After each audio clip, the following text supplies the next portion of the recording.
Over the past few weeks, I've been seriously shopping for an SUV.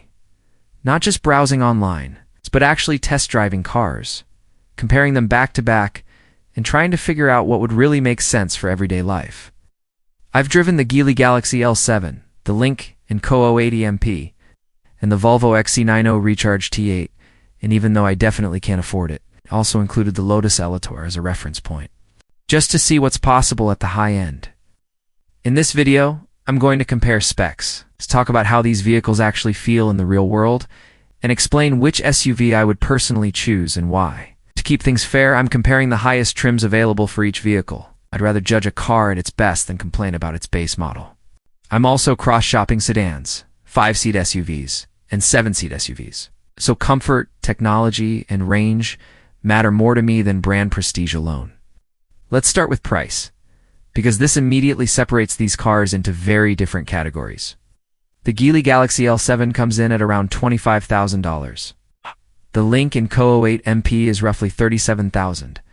The Volvo XC90 Recharge T8 jumps all the way up to around $85,000. The Lotus Eletre is about $104,000. That massive jump from the Lynk Co to the Volvo sets very high expectations.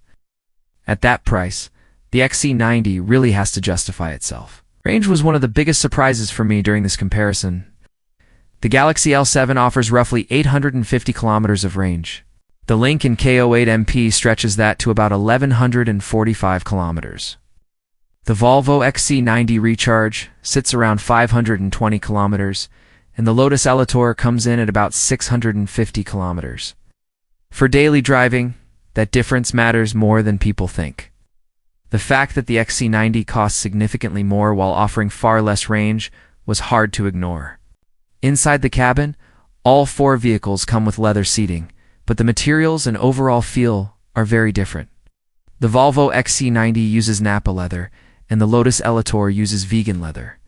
The Galaxy L7 and Lynk Co 08 use more traditional premium leather materials. All of them have heated seats and massage functions, which honestly is becoming more common than I expected. But there was one feature I didn't think I'd care about as much as I did: the heated steering wheel. The Galaxy L7 doesn't have one. The Lynk Co 08 does. The XC90 does. The Lotus does as well. I live in a place where it gets cold, and the first time I experienced a heated steering wheel during these test drives completely changed my expectations. Once you try it, you can't unforget it. That single missing feature became one of the Galaxy L7's biggest drawbacks for me. Braking performance is another area that doesn't get enough attention. From 60 to 0 miles per hour, the Galaxy L7 stops in about 130 feet. The Lynk Co 08 EMP is around 135 feet. The Volvo XC90 is about 140 feet. And the Lotus Eletre leads the group at roughly 125 feet. I wasn't able to personally test braking on all of them, but during my test drive of the Galaxy L7, the salesman demonstrated the braking power, and it was genuinely impressive for a vehicle at that price point. Quick pause here if you're enjoying this comparison so far. Please like the video, leave a comment, and subscribe. It really helps the channel and lets me know I'm heading in the right direction. One practical difference worth mentioning is seating. The Volvo XC90 is the only 7-seater here. The Galaxy L7, Lynk Co 08, and Lotus Eletre are all 5-seat SUVs. If you need a third row regularly, that alone could make the XC90 more appealing. Technology and infotainment are where you interact with the car every single day, and this is an area where the differences are very noticeable. The Galaxy L7 has a 10.25-inch touchscreen. The Lynk Co 08 MP steps up to a 14.7-inch screen. The Volvo XC90 has a 9-inch display. The Lotus Eletre uses a massive 15.1-inch screen. What really surprised me is that the Volvo XC90 is the only one without a driver monitoring system. At this price point, that felt outdated, especially when much cheaper vehicles include it as standard. Audio quality is another thing I care about. The Galaxy L7 uses an Infinity sound system. The Lynk Co 08 EMP comes with Harman Kardon. The Volvo XC90 uses Bowers & Wilkins. And the Lotus Eletre features a KEF premium audio system. The Volvo and Lotus sound incredible, no question. But the Lynk & Co system really punches above its weight, and doesn't feel like a compromise at all. During my test drive of the XC90, the interior felt solid, well-built, and safe, but also noticeably older compared to the others. Not bad, just dated. The salesperson mentioned that Volvo is a long-established brand that prioritizes quality and safety over rapid design changes, and I understand that. Meanwhile, newer brands like Geely and Lynk Co are clearly pushing harder on design and technology to compete. Neither approach is wrong, but as a buyer, you feel that difference immediately when you sit inside.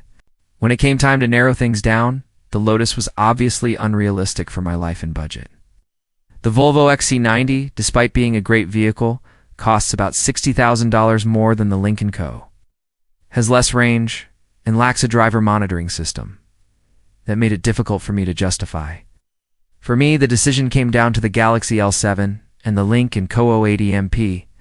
The Galaxy L7 is incredible value for the money, but the lack of a heated steering wheel and a slightly less refined overall feel mattered more to me than I expected. The Lynk Co 080 MP offers massive range, modern technology, a heated steering wheel, strong audio, and a price that still feels reasonable for what you're getting. So if I had to choose right now, my pick would be the Lynk Co 080 MP.